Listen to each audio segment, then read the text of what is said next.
Welcome to This Week in Taiwan. I'm Iris Hsu. Every Saturday, we break down the biggest stories making headlines across the country. From politics and policy to culture and the unexpected. Whether you are tuning in from Taipei or halfway around the world, we've got you covered with what you need to know to stay in the loop. Taiwan is home to 23 million people, and you might think what happens on this small island doesn't affect you. But in reality, it is quite the contrary.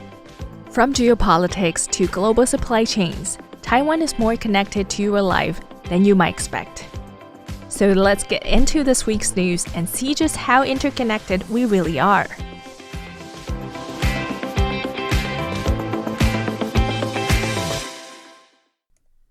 President Lai oversaw the inauguration of National Chengchi University's Shinzo Abe Research Center, named after the late Japanese Prime Minister Shinzo Abe, on Sunday.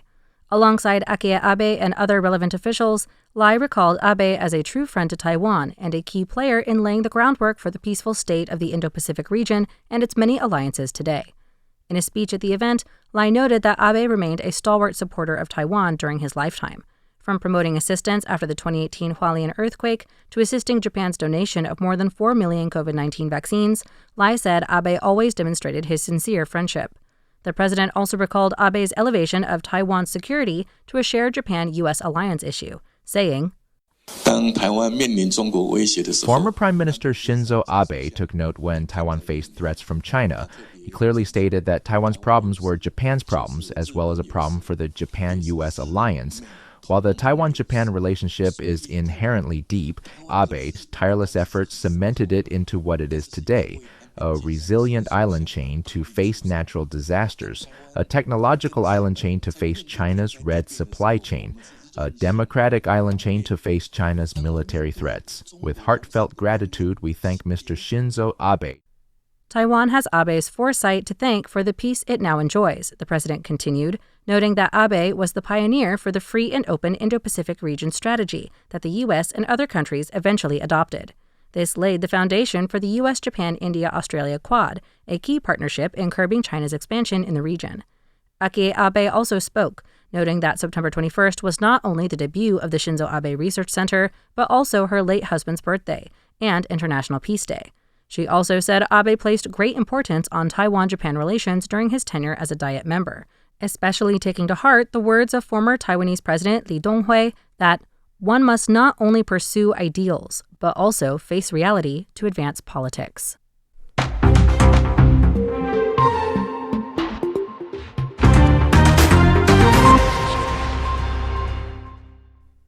President Lai said Sunday that if Taiwan were to face military aggression, any reports of defeat or surrender would be false. He stressed that Taiwan would show determination to defend freedom, democracy, and its own long-term survival.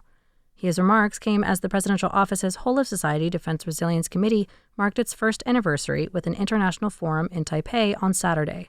More than 20 foreign expats and 16 diplomatic missions in Taiwan joined the event. Opening the forum, titled Resilient Taiwan for Sustainable Democracy, Lai said the world faces two major challenges. One is extreme weather, which threatens infrastructure, food security, and epidemic control. The other is the rise of authoritarian blocs led by China, which he said are strengthening alliances and undermining democracies through disinformation, coercion, and hybrid warfare. Lai said that Taiwan must accelerate preparations. Next year's defense budget will rise to 3.32% of GDP in line with NATO standards, with a target of 5% by 2030.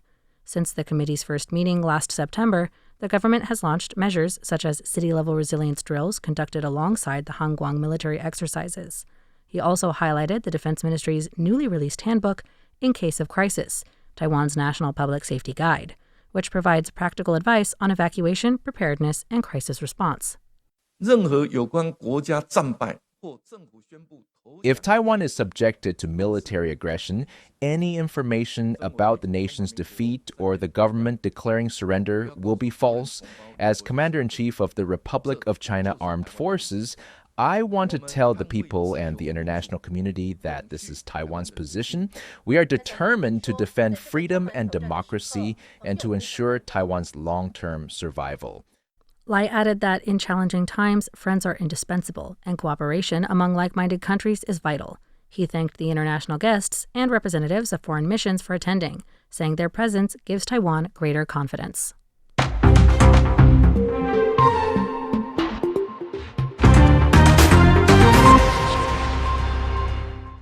President Lai Cheng-je says he hopes Taiwan's biotech industry sector would work with the government to leverage the nation's medical expertise and high-tech strengths to build another industry titan after TSMC. The biotech industry posted record revenue, generating nearly 800 billion NT dollars, or 25.66 billion US dollars last year. Lai made the remarks Tuesday while receiving a winners of this year's Taiwan Bio Awards. He thanked the Taiwan Bioindustry Organization for launching the awards in 2011, saying the program has injected fresh momentum into the biotech field. This year's awardees spanned biotech pharmaceuticals, regenerative medicine, advanced medical equipment, medical AI, agricultural biotechnology, and health foods, showcasing the sector's diversity.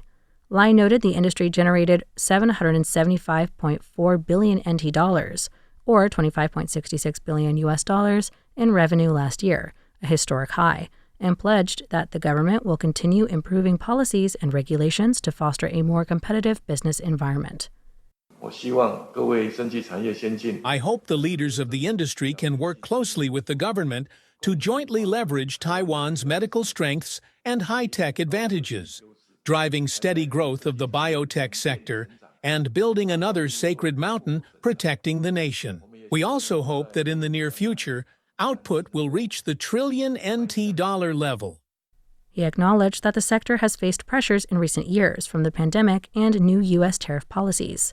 In response, the government has adopted 5 strategies covering policy, regulation, technology, marketing, and resources, while also refining laws such as the Human Biobank Management Act, and moving forward with the National Infectious Diseases Bank, set for completion next year.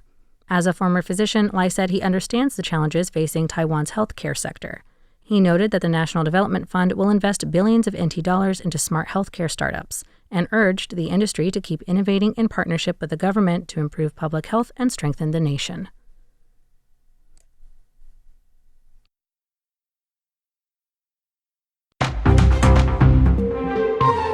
Former Taipei Mayor Wen-je was confirmed Tuesday to remain free on bail of 70 million NT in the Core Pacific City corruption case after prosecutors said they would not appeal a recent court ruling.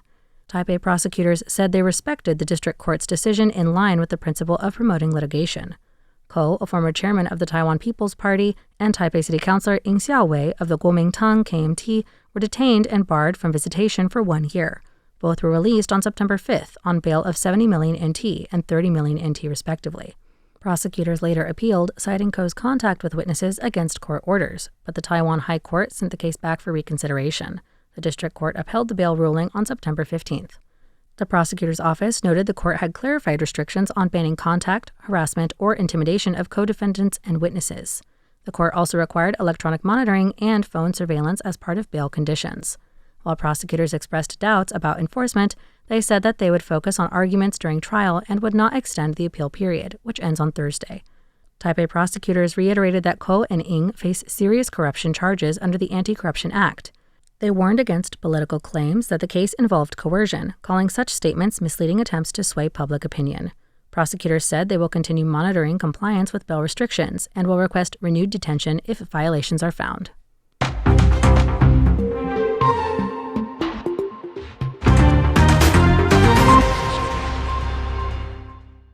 Heavy rains brought by Typhoon Ragasa caused the barrier lake at the Matai'an River's landslide dam to overflow Tuesday afternoon. Cabinet Secretary General Zhang Duhan said Wednesday that 14 people are confirmed dead and 124 are still missing. Per Zhang, communications and power have been largely restored in the disaster-stricken areas. Deputy Economic Minister Lai vows, who has expertise in water conservancy, has been dispatched to Hualien to coordinate efforts to integrate resources from the central and local government as well as the military. The Hualien County government stated that they urgently need essential supplies and support from all sectors. Nearly 4,900 reserve troops are on standby, working alongside police, firefighters, and search and rescue teams to check each residence one by one. Although the floodwaters have receded, significant silt and sediment have accumulated, blocking roads and requiring a large-scale cleanup effort. Transportation Minister Chengchi visited the disaster zone Tuesday evening to direct the Highway Bureau to restore the area in 3 phases. The plan is to build a temporary culvert bridge by mid-October, a temporary steel bridge before this coming February, and a single-track permanent bridge before the end of the next year. The project will be expensive, but we will seek the support of the cabinet. The Transportation Ministry will also urge the Taiwan Railways Administration to increase the number of shuttle trains between Hualien and Guangfu to transport disaster relief personnel to the area more quickly. By the time of recording on Friday, rescue operations were still ongoing, with the number of missing persons down to 11 and 686 people rescued or evacuated.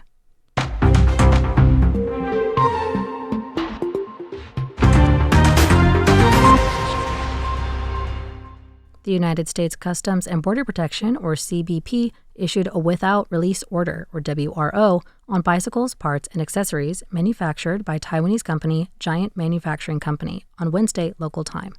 The CBP said the company was implicated in forced labor practices, including abuse of vulnerability, wage withholding, and excessive overtime.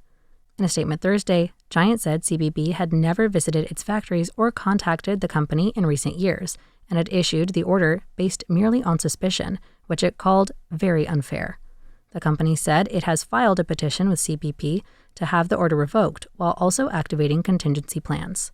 Shares of Giant fell 8.95% in early trading Thursday, hitting their lowest level since 2010, despite the company stressing that the order only affects exports from Taiwan to the U.S., which account for about 4 to 5% of its revenue. Giant said it has always upheld the core values of human rights and fair labor.